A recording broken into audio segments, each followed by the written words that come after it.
국정원 개혁은 이러한 대외 안보 위기에 대처하는 가장 효과적인 길입니다. 국정원을 권력의 하수인으로 전락시킨 지난 정권의 적폐를 제도적으로 청산하는 것만이 국가안보를 더욱 튼튼하게 하는 유일한 방도이기 때문입니다. 이 5천만 핵 인질도 모자라서 이제 좌파 정권이 국정원을 완전히 무력화시키고 안보를 포기하는 이러한 상태로 가는 것이 아닌가.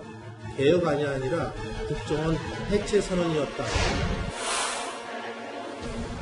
소는 누가 키우나라는 말이 있듯이 대공수 사건을 폐지하면 간첩업, 테러범은 누가 잡겠습니까? 국정원을 왜 두느냐, 국정원의 존재 이유를 의심하지 않을 수 없습니다.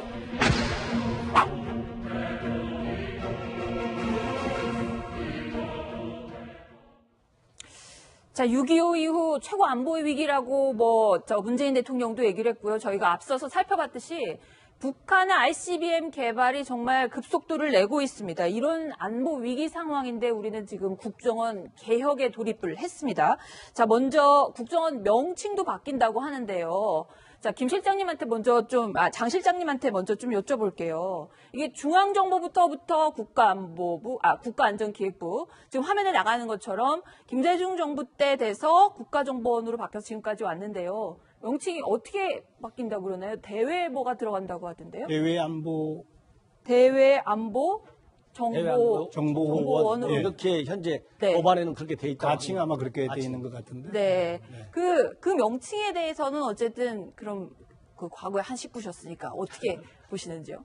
글쎄요, 명칭도 상당히 중요합니다. 왜냐하면 명칭이 갖는 상징적 의미가 굉장히 크거든요. 네. 우리도 사람 이름 지을 때 그냥 막 짓지 않지 않습니까? 사주팔자 보는 사람도 있고 별의별 사람도 있듯이 네. 그 이름이 갖는 그런 의미가 상당히 크다. 그런데 이 언론에 보도된 걸 보면 원이라든가 부라든가 옛날 중앙정보부 할 때 부, 네. 그다음에 국가정보원 할 때 현재 국가, 이런 부와 국가는 이 권력기관 냄새가 많이 나기 때문에 빼야 되겠다. 그래서 그거는 원천적으로 배제했다. 이런 말이 나오면서 이제 대외안보정보원 이렇게 됐는데, 네. 이게 이름이 얘기하듯이 과연 현재 우리 안보 현실에서 대외안보만 다뤄가지고 국가안보가 100% 충족될 수 있는 기능을 수행할 수 있느냐, 이것이 가장 중요한 거 아니겠느냐. 상당히 미흡한 점이 많이 예견되기 때문에 걱정을 많이 하는 것 같습니다. 예, 지금 화면에 좀 전에서 보셨듯이 과거의 이름들 보면은 국가, 부 중앙. 이러면서 어떻게 나라에 아주 엄청나게 큰 기둥 같은 느낌을 많이 줘요. 근데 지금은 그런 단어들이 다 빠지고 새로운 용어들을 사용하고 있는데, 우리 전 차장님 보시기에 이 국정원이 문제는 있었습니다만 개혁을 하겠다라고 해서 이름도 바꾸고 기능도 바꾼다고 해요. 이렇게 가고 있는 방향 어떻게 잘 가고 있는 겁니까? 제가 보기에는 상당히 불안하다. 한마디로 말씀드리면, 왜냐하면 매번 정부가 바뀔 때마다 국정원 개혁을 하는 것은 기본으로 되어 있습니다. 네. 그렇지만은 지금까지 대대적으로 내부 골격까지 싹 다 바꾸는 것은 처음 있는 일이다. 그거는 아까 앵커께서 말씀한 대로 시기적으로 안보가 가장 중요하고, 이 가장 중요한 안보를 가장 위협하는 세력이 바로 북한 아닙니까? 북한은 대한민국 법에 주적으로 돼 있어요. 네네. 주적이 하는 대한민국 안보 우회 활동을 반만 하겠다. 정보 수집만 하겠다. 수사와 정보는 한 바퀴로 물려가는 것이다. 네. 그렇기 때문에 굉장히 좀 위험한 개혁 방안이 될 우려가 굉장히 크다. 이런 생각이 듭니다. 장 실장님께 좀 여쭤볼게요. 네. 우리 안보 위협 중에서 가장 큰 게 북한 아닌가요? 당연하죠. 지금 말씀하신 대로 북한의 우리 위협은 군이 점점 오히려 가중되고 있고, 네. 그다음에 이번에 그 미사일 발사에서도 봤듯이 사실은 젊은 지도자 김정은한테 지금 핵바탄이 갖고 있다는 거 아닙니까? 네. 당연히 지금 사실은 위중하고 위험한 시기거든요. 네. 이런 시기에 북한을 포함한 모든 이게 정보를 갖다가 총괄하고 있는 국정원의 기능 자체, 네. 그리고 어떤 대공 수사에 관한 이런 내용 자체가 근본적으로 바뀐다는 것에 대해서 사실은 일반 국민의 한 사람으로서는 좀 불안할 수밖에 없고, 네. 북한은 제가 볼 때 이 노동당 규약이라든지 북한 헌법이라든지 전혀 바뀐 것이 없다. 그렇죠. 그런 차원에서 본다면은 이 문제는 좀 더 신중하게 접근할 필요가 있고, 네. 일반 국민의 입장에서도 사실은 국정원이 수사권을 갖고 있다 없다가 전혀 영향을 미치지 않습니다. 선량한 시민들이 일반적인 뭐 경제 생활을 관심도 없습니다. 한다든지 예, 모든 생활을 수사에서 하는데 안전해지면 사실 더 좋지 않나요? 그렇죠. 오히려 지금은 이거를 강화할 때지 이걸 갖다 시키냐. 그렇죠. 그런 차원에서 본다면은 제가 볼 때 좀 더 신중히 접근해야 되겠다는 겁니다. 자, 그럼 취지에서 김 이사님, 그 북한에서 자유를 찾아서 이 남한에서 생활하시는 분들도 많이 있고 또 현재도 고통받는 북한 주민들이 북한에서 아주 어려운 지경에 빠져 있지 않습니까?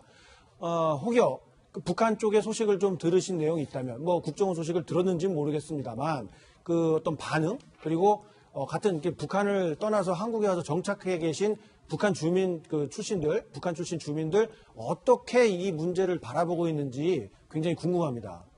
일단은 뭐 절대 다수 3만 명이 왔는데요. 네. 자기 먹고 살면서 바쁜 분들이 많아요. 근데, 네. 좀 이렇게 대외 활동을 하시는 분들, 그리고 그 다음에 대북 활동을 하시는 분들 보면은 상당히 이 문제는 치명적이라고 볼 수밖에 없고요. 네. 그러다 보니 그러면 정북 좌파라고 했던 사람들은 없어졌나요? 그건 아니지 않습니까? 아니죠. 네. 그러니까 실내로 보면은 얼마 전에도 제가 메일을 해킹 당해가지고, 그 다음에 사이버 수사대인가요? 예. 아무튼 그쪽에서 의뢰가 와서 이런 일이 있었거든요. 그리고 뭐 이미 뭐 우리 사례 많지 않습니까? 뭐 원전도 해킹 당하고 어디도 농협도 이게 다 북한 소행이라고 보면 과연 이런 기능을 약화시켜야 되냐? 이것도 좀 의심스럽고요. 네. 지금 저는 그보다 반대로 네. 좀 전에 말씀하셨던 반대로 좀 강화해야 되고 네네. 그래야 되지 않을까 이렇게 생각합니다. 예. 제가 이제 한마디만 더 추가로 한다면요. 예. 흔히 지금 이제 정치권에서 얘기가 외국 나라들 보면 수사권 가지고 있는 정보기관이 없다. 내가 필요하면 갖는 거지. 그 얘기 많이 해요. 많이 예, 맞아요. 가졌다고 안 갖고, 안 가졌다고 안 갖고 이런 세상이 아니에요. 역으로 다른 외국 정보기관들도 우리 한국과 같은 강력한 수사권을 가지지 못한 게 유감이다. 우리가 어떻게 해서 갖게 됐느냐? 예. 자기네가 배울 게 뭐냐? 이렇게 물어오는 정보기관들이 상당수가 있고, 네네. 그리고 미국 같은 경우도 정보와 수사가 분리됐지 않습니까? CIA, FBI. 이러다 보니까 9.11 테러가 나가지고 9.11 테러 한 방에 국가정보국이라고 하는 통합정보기관이 생겼어요. 네. 정보와 수사를 조율하기 위해서. 그리고 현재 한국의 현실에 맞는 정보를 하려면 정보하고 수사는 항상 한 바퀴로 돌아가야 되고, 그리고 우리 한국에서는 보안성이 특히 굉장히 중요하고 네. 또 해외 정보기관의 협조가 상당히 중요한데 네. 이런 해외 정보 협력과 해외에서의 어떤 공작, 정보 수집 이런 종합적인 능력을 지금까지 갖추는데 60년이 넘게 갖췄어도 네. 미흡해서 지금 계속 개편해야 되지 않습니까? 네. 지금 이렇게 위중한 시기에 정보기관을 저렇게 대공 사건을 어느 한기간 늘었을 때 앞에서 장 시장님 말씀하신 대로 안보가 가장 위중한 시기인데 과연 언제 지금 국정원이 부족한 점을 메꿔나가는 것도 바쁜데 새롭게 고도로 선진화된 수사 기법을 가지고 북한의 그런 끊임없는 도발 안보 위협을 막아낼 수 있겠느냐. 정말 심사숙고해서 해야 된다. 미운 거는 때려서 고쳐주면 돼요. 그럼요. 그렇다고 고칠 건 미웠다고 그래서 고쳐야죠. 너 죽어라고 저 사살시킬 수는 없지 않습니까? 네. 네. 그 외국에 조금 전에 말씀하신 것처럼은 외국의 그 정보기관들, 특히 미국이나 영국, 지금 화면에 나가는 것처럼 대표적인 첩보기관들이 있습니다. M16, 그 다음에 CIA, FSB, 모사드, 이스라엘 모사드. 이런 데들은 정말 첩보 수집 능력이 뭐 불법과 합법 사이를 넘나들면서 엄청나게 그 첩보를 수집하고 있다고 하는데요. 특히 M16, 요거는 우리가 네, MI6 죄송합니다. MI6 같은 경우에는 007 영화의 그렇죠. 소재로 유명한 영화에도 많이 나오죠. 제가 지금 말로만 합법과 탈법 뭐 이런 얘기를 드렸는데 저 007에 나오는 그 본드가 하고 있는 각종 그 활동들, 미행이라든지 통신감청이라든지 뭐 그런 것들이 사실은 합법은 아니잖아요. 만약에 저건 영화라서 과장이 있겠지만은 실제로 저런 식으로 해서 정보라는 게 취득되는 거 아닌가요? 그러니까 이제 뭐 정보 취득하는 방법도 다양하고 아까 말씀드린 대로 기본적으로 정보기관이 어떤 기법을 통해서 정보를 수집하느냐. 네. 요거는 자기 현실에 맞게 다양합니다. 이제 모사드가 항상 불법만 하는 것도 아니고 항상 합법만 하는 것도 아니에요. 그리고 모든 정보기관이 실패한 거는 공개가 됩니다. 네. 근데 실패하지 않은 것은 아무도 몰라요. 그러니까 정보기관이지 않습니까? 그렇기 때문에 과연 불법을 어느 정도 하는지 이걸 알 수 있는 기관은 어디도 없다. 아무리 정보기관까지 사이가 좋다 그래도 그런 건 서로 공유하지 않습니다. 그런데 이제 중요한 것은 바로 뭐냐. 예를 들어서 물론 현재 이제 국가정보원이 저지른 여러 가지 뭐 이 폐가 이런 건 반드시 이에 그럼요. 다 도려내서 네. 개선을 해야 된다. 네. 이건 맞아요. 그러나 그런 점을 제가 옹호하고 싶지 않고 반드시 고쳐야 되는데 이거 한 가지 단적으로 지금 못 사되겠는데 미국 얘기를 들자고요. 네. 9.11 이후에 관타나모에 테러 용의자들이 엄청 많이 잡혀갖고 그 수용소에다 수용을 했고 그 수사를 했지 않습니까? 네. 미국 내에서 얼마나 불법적인 그런 수사를 했는지 세계 언론에 다 공개됐잖아요. 네네. 그렇다고 그 관타나모 없애자 말은 나왔지만 없앱니까? 개선하는 방향으로 가지 않습니까? 그만큼 국가 안보를 위협하는 세력에 대해서는 아주 가차없이 수사를 하는 거거든요. 그렇기 때문에 이런 국정원의 합법적인 그리고 인권을 보호해주는 수사 능력과 노하우를 키워주는 방법으로 개선하는 것이 더 중요하다. 이런 말씀 드리고 싶습니다. 북한에도 이제 정보 수집 기관이 있잖아요. 정찰총국이 사실상 그 역할을 하는 것이 아닌가 싶은데 네. 북한에서도 이렇게 남한의 간첩이다 이래가지고 남한 간첩 사건을 막 이렇게 보도하고 이러는 경우가 네. 과거에 있었잖아요. 있죠. 그런 경우들 좀 뭐 기억나는 게 있으실까요? 일단은 뭐 고용 간첩이다. 그래서 뭐 이미 전에 잠재해 있던 고용 간첩 몇십 년 만에 잡아냈다든지 뭐 네. 여러 가지 또 조작도 하고 뭐 네. 많이 이렇게 뭐 만들어내서 하긴 하는데요. 북한이 그런 이야기를 했죠. 김일성 때인지 김정일 기억이 안 나는데 외부의 적보다 내부의 적이 더 무섭다.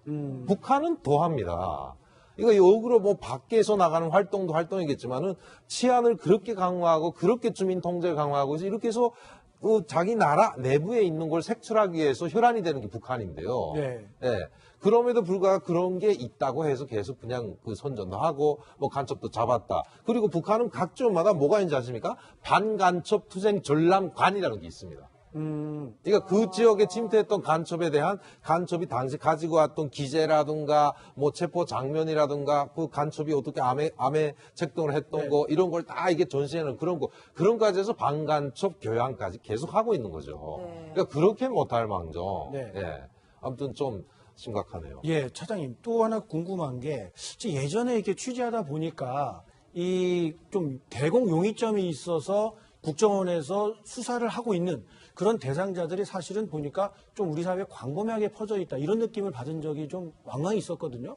그런데 이렇게 딱 체포를 안 하고 장기간에 걸쳐서 수사만 하는 거를 취재를 해본 적이 있습니다, 제가. 근데 이렇게 요기점이 발견이 되면 바로바로 체포를 하고 이렇게 뭐 일망타진했다 이렇게 자료도 내고 해야 되는데 그런 거보다는 몇 년에 걸쳐서 관찰만 하고 있는 것 같은데 그 당시에도 제가 질문도 드려보고 했는데 일을 안 하는 거 아닌가? 이런 좀 의구심이 있었는데 일을 제대로 못했기 때문에 오늘날의 이런 뭐 개혁이라는 이름으로 수사권을 이제 뺏기는 이런 그 부작용을 낳는 건 아닙니까? 이제 뭐 아무리 잘하는 사람도 아무리 착한 사람도 좀 단점이 있지 않습니까? 네. 그러니까 어느 기관이든지 고쳐야 할 점이 없는 기관은 없습니다. 네. 예를 들어서 모사든 무슨 뭐 CIA든 뭐 서독의 BND든 다 고칠 점은 있어요. 그러나 그 고치는 것은 조용하게 보안을 유지한 상태에서 왜냐하면 국가정보원은 현재 우리 국내 국민들만으로 정보 활동을 하는 것이 아니고 해외 선진 정보기관들이 이걸 다 지켜보고 있어요. 그래서 위상이 떨어지고 이런 그 좀 창피한 부분이 있더라도 우리끼리 알고서 고쳐나가는 것이 굉장히 중요하고 지금 말씀하신 대로 이게 대외 기관에 넘어갔을 경우에는 가장 그 중요한 것이 뭐냐면은 정보와 수사가 한 묶음으로 올라가는 것도 올라가지만은 네. 과거 이제 그 간첩 사례에서 알지 않습니까? 이 북한 정보를 입수하려면 네. 이 간첩을 공개하지 않고 그렇죠. 간첩을 수사했다고 해서 공개하지 않고 네. 내부적으로 그걸 역용 공작이라고 그래요. 아. 역으로 간첩을 이용해가지고 왜냐하면 간첩을 잡았다고 공개해버리면 북한이 모든 걸 자르고 그 친인척도 다 또 처벌하지 않습니까? 네, 그렇기 때문에 간첩을 잡았다고 공개를 안 하고 숨겨둬가지고 네. 북한이 계속해서 그 간첩한테 지령을 내리게 하는 거예요. 네. 그래갖고 그 지령을 우리가 국가정보원이 받아가지고 과연 이 지령을 어떻게 써먹을 것이냐. 다른 또 간첩이 있을 수가 있잖아요. 그런 이거를 실제- 추가적인 수사하는데도 굉장히 중요한 됐는데 정보기관이 아닌 수사기관에서는 그런 요경 공작을 하면 도청도 해야 되고 또 해외에서 또 해외 정보기관하고 협조해서 관련 첩보도 수집해 와야 되고 그렇죠. 그걸 또 수사기관에 줘야 되는데 예를 들어서 국가정보원 한 원장 안에 있어도 수사국하고 다른 파트하고 업무 협조하는 거가 업무의 보안성 때문에 굉장히 어려운 경우도 있습니다. 네. 그건 기관이 다른데 과연 그 업무 협조가 타임리하게 제대로 되겠느냐. 이런 측면에서 굉장히 이 어려움이 많이 예상이 된다. 문제가 있다. 예를 들어서 깐수 같은 경우 과거에 네. 필리핀 간첩 다 알셨습니까? 네, 네. 자기 부인도 몰랐잖아요. 간첩이라는 걸. 그러니까요. 13년간 국정원이 내사, 수사, 첩보활동 해가지고 네. 13년간 해가지고 지금 화면에 나오고 있는 게 대표적인 그 국정원에서 사건이었죠. 잡힌 간첩들. 그렇죠. 김동식하고 무한도 가수 저기 화면에 아주 잘 나오는데요. 네. 저게 5년, 13년씩 그 내사를 해가지고 잡은 거예요. 다양한 수사 방법을 동원해가지고 네. 저렇게 한 명 잡기가 어려운데 네. 일반 수사기관은 가면 인사도 2, 3년 만에 계속 바뀌잖아요. 예. 그럼 파일이 잘 안 돼요. 또 기관 간의 협력도 안 돼요. 또 해외 정보망이 잘 안 됩니다. 네. 지하 또 이 공작망, 간척망 이게 또 그와 관련된 북한의 첩보활동, 공작활동이 잡기가 또 어려워요. 이러기 때문에 저렇게 되면 정말 반쪽밖에는 정보 수사 활동을 서로가 할 수 없다. 그래서 굉장히 어려움이 많기 때문에 이거는 어떤 현 정부의 어떤 그 생각을 가지고 저렇게 하는지는 모르겠으나 네. 정말 이런 공론화 과정을 네. 제대로 한번 갖춰가지고 하는 게 좋지 않을까 이런 생각이 듭니다. 자, 어쨌든 지금 저게 입법을 해가지고요. 국정원을 대외정보안보원으로 고치는 지금 법안이 올라가 있는데, 장 시장님, 그러면 저 법안에는요, 대공수사 기능을 없앤 다음에 어디로 준다 이게 없답니다. 법안에. 어디로 주는지가 없고 일단은 폐지를 하는데, 자, 생각을 해봤을 때 그거를 맡을 만한 기관이 군, 뭐 이런 데서 대공수사 능력이 좀 있지 않을까.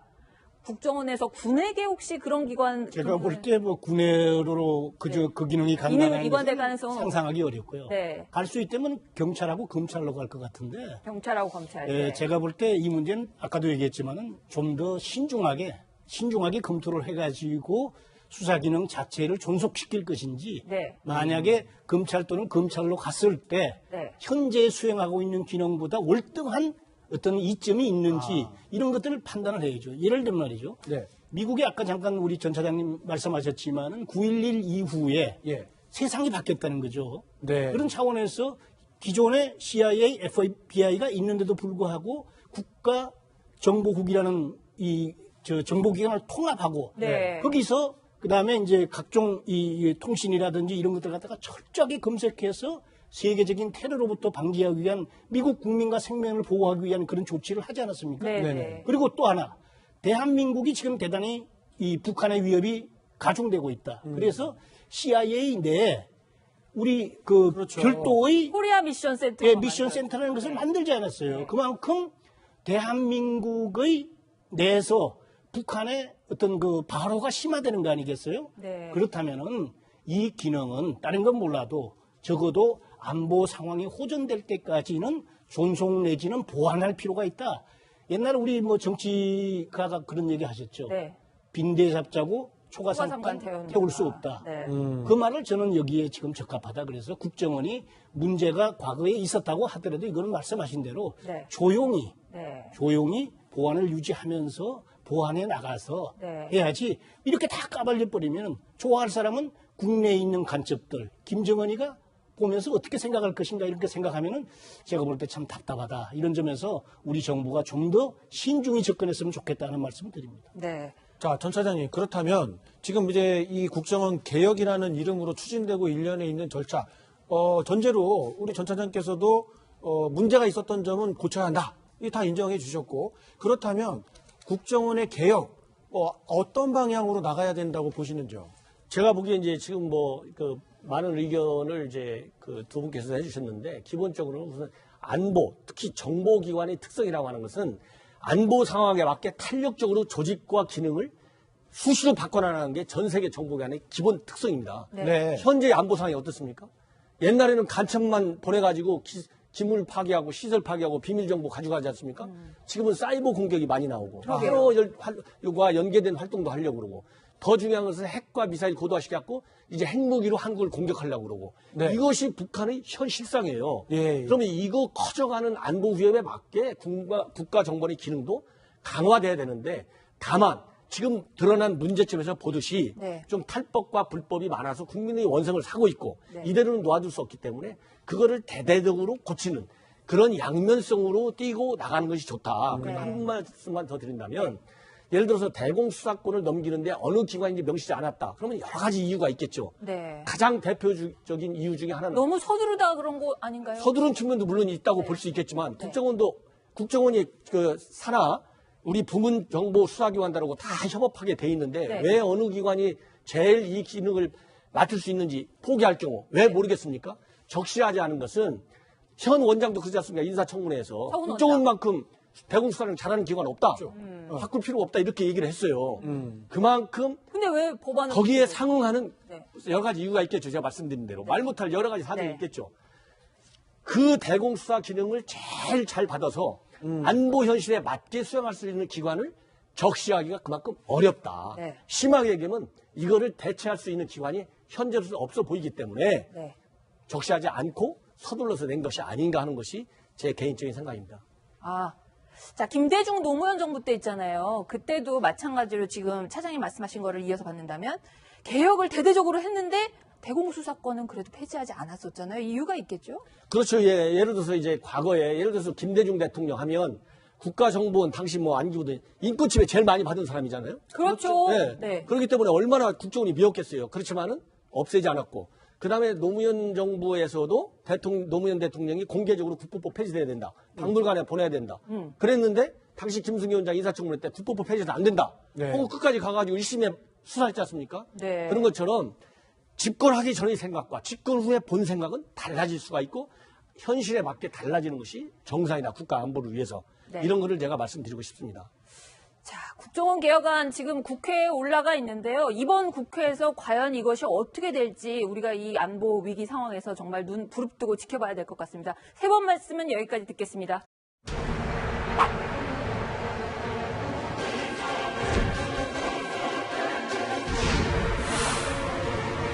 국정원 개혁은 이러한 대외 안보 위기에 대처하는 가장 효과적인 길입니다. 국정원을 권력의 하수인으로 전락시킨 지난 정권의 적폐를 제도적으로 청산하는 것만이 국가안보를 더욱 튼튼하게 하는 유일한 방법이기 때문입니다.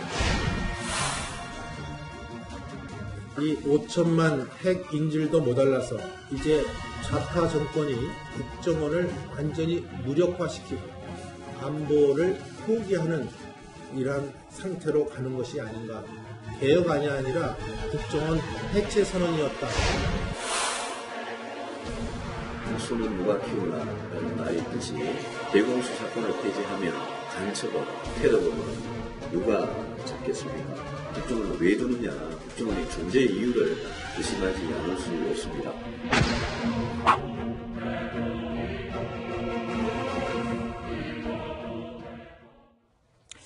자, 6.25 이후 최고 안보의 위기라고 문재인 대통령도 얘기를 했고요. 저희가 앞서서 살펴봤듯이 북한의 ICBM 개발이 정말 급속도를 내고 있습니다. 이런 안보 위기 상황인데 우리는 지금 국정원 개혁에 돌입을 했습니다.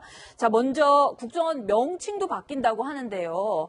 자, 장 실장님한테 먼저 좀 여쭤볼게요. 이게 중앙정보부터 국가안보부, 국가안전기획부, 지금 화면에 나가는 것처럼 김대중 정부 때 돼서 국가정보원으로 바뀌어서 지금까지 왔는데요. 명칭이 어떻게 바뀐다고 그러나요? 대외 뭐가 들어간다고 하던데요? 대외안보 대외안보 대외안보 정보원으로. 예. 이렇게 현재 네. 법안에는 그렇게 돼 있다. 가칭 아마 그렇게 돼 있는 것 같은데. 네. 그 명칭에 대해서는 어쨌든 그럼 뭔지 굉장히 궁금합니다. 일단은 뭐 절대 다수 3만 명이 왔는데요. 네. 이거 자기 먹고 살면서 바쁜 분들이 많아요. 근데 네. 좀 이렇게 대외 활동을 하시는 분들 그리고 그다음에 대북 활동을 하시는 분들 보면은 상당히 이 문제는 치명적이라고 볼 수밖에 없고요. 네. 그러다 보니 그러면 정북 좌파라고 했던 사람들은 없어졌나요? 그건 아니지 않습니까? 아니죠. 네. 그러니까 실내로 보면은 얼마 전에도 제가 메일을 해킹 당해가지고 그다음에 사이버 수사대인가요? 예. 아무튼 그쪽에서 의뢰가 와서 이런 일이 있었거든요. 그리고 이미 우리 사례 많지 않습니까? 원전도 해킹 당하고 어디도 농협도 이게 다 북한 소행이라고 보면 과연 이런 기능을 약화시켜야 되냐? 이것도 좀 의심스럽고요. 네. 지금 저는 그보다 반대로 네. 좀 전에 말씀하신 반대로 좀 강화해야 되고 네네. 그래야 되지 않을까 이렇게 생각합니다. 예. 제가 이제 한마디만 더 추가로 한다면요. 예. 흔히 지금 이제 정치권에서 얘기가 외국 나라들 보면 수사권 가지고 있는 정보기관이 없다. 내가 필요하면 갖는 거지. 그 얘기 많이 해요. 남이 네, 맞아요. 가졌다고 안 갖고, 안 가졌다고 안 갖고 이런 세상이 아니에요. 역으로 다른 외국 정보기관들도 우리 한국과 같은 강력한 수사권을 가지지 못한 게 유감이다. 우리가 어떻게 해서 갖게 됐느냐? 예. 자기네가 배울 게 뭐냐? 이렇게 물어오는 정보기관들이 상당수가 있고, 네네. 그리고 미국 같은 경우도 정보와 수사가 분리됐지 않습니까? CIA, FBI. 이러다 보니까 9.11 테러가 나가지고 9.11 테러 한 방에 국가정보국이라고 하는 통합정보기관이 생겼어요. 네. 정보와 수사를 조율하기 위해서. 그리고 현재 한국의 현실에 맞는 정보를 하려면 정보하고 수사는 항상 한 바퀴로 돌아가야 되고, 그리고 우리 한국에서는 보안성이 특히 굉장히 중요하고 네. 또 해외 정보기관 협조가 상당히 중요한데 네. 이런 해외 정보 협력과 해외에서의 어떤 공작, 정보 수집 이런 종합적인 능력을 지금까지 갖추는데 60년이 넘게 갖췄어도 네. 미흡해서 지금 계속 개편해야 되지 않습니까? 네. 지금 이렇게 위중한 시기에 정보기관을 저렇게 대공수사권 어느 한기간 늘었을 때 앞에서 장 시장님 말씀하신 대로 안보가 가장 위중한 시기인데 과연 언제 지금 국정원이 부족한 점을 메꿔나가는 것도 바쁜데 새롭게 고도로 선진화된 수사 기법을 가지고 북한의 그런 끊임없는 도발 안보 위협을 막아낼 수 있겠느냐. 정말 심사숙고해서 해야 된다. 미운 거는 때려서 고쳐주면 돼요. 그럼요. 그렇다고 고칠 건 미흡다고 그래서 고쳐야죠. 너 죽어라고 저 사살시킬 수는 없지 않습니까? 네. 네. 그 외국에 조금 전에 말씀하신 것처럼은 외국의 그 정보기관들, 특히 미국이나 영국, 지금 화면에 나가는 것처럼 대표적인 첩보기관들이 있습니다. M16, 그 다음에 CIA, FSB, 모사드, 이스라엘 모사드. 이런 데들은 정말 첩보 수집 능력이 뭐 불법과 합법 사이를 넘나들면서 엄청나게 그 첩보를 수집하고 있다고 하는데요. 특히 M16, 요거는 우리가 네, MI6 죄송합니다. MI6 같은 경우에는 007 영화의 그렇죠. 소재로 유명하잖아요. 영화에도 많이 나오죠. 제가 지금 말로만 합법과 탈법 뭐 이런 얘기를 드렸는데 저 007에 나오는 그 본드가 하고 있는 각종 그 활동들, 미행이라든지 통신감청이라든지 뭐 그런 것들이 사실은 합법은 아니잖아요. 만약에 저건 영화라서 과장이 있겠지만은 실제로 저런 식으로 해서 정보라는 게 취득되는 거 아닌가요? 그러니까 이제 뭐 정보 취득하는 방법도 다양하고 아까 말씀드린 대로 기본적으로 정보기관이 어떤 기법을 통해서 정보를 수집하느냐 네. 요거는 자기 현실에 맞게 다양합니다. 이제 모사드가 항상 불법만 하는 것도 아니고 항상 합법만 하는 것도 아니에요. 그리고 모든 정보기관이 실패한 거는 공개가 됩니다. 네. 근데 실패하지 않은 것은 아무도 몰라요. 그러니까 정보기관이지 않습니까? 그렇기 때문에 과연 불법을 어느 정도 하는지 이걸 과거에 한식 부셨으니까 어떻게 보시는지요? 글쎄요, 뭐 명칭도 상당히 중요합니다. 왜냐하면 명칭이 갖는 상징적 의미가 굉장히 크거든요. 네. 우리도 사람 이름 지을 때 그냥 막 짓지 않지 않습니까? 사주팔자 보는 사람도 있고 뭐 별이 별 사람도 있듯이 네. 그 이름이 갖는 그런 의미가 상당히 크다. 그런데 이 언론에 보도된 걸 보면 원이라든가 부라든가 아니 그 부 옛날 중앙정보부 할 때 부 네. 그다음에 국가정보원 할 때 현재 국가 이런 부와 국가는 이 권력기관 냄새가 많이 나기 때문에 빼야 되겠다.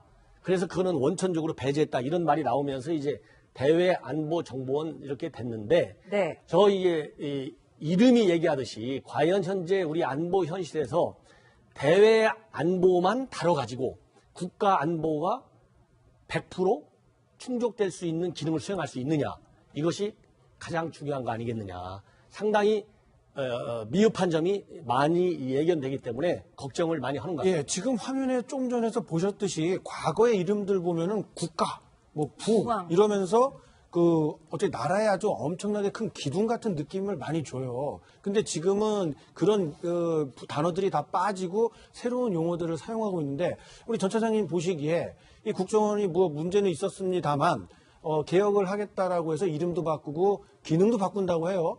이렇게 가고 있는 방향 어떻게 잘 가고 있는 겁니까?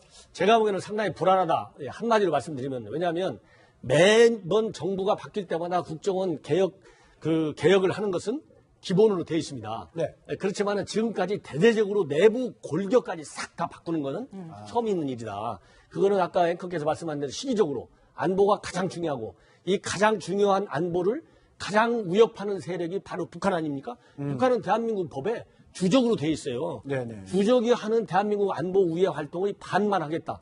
정보 수집만 하겠다.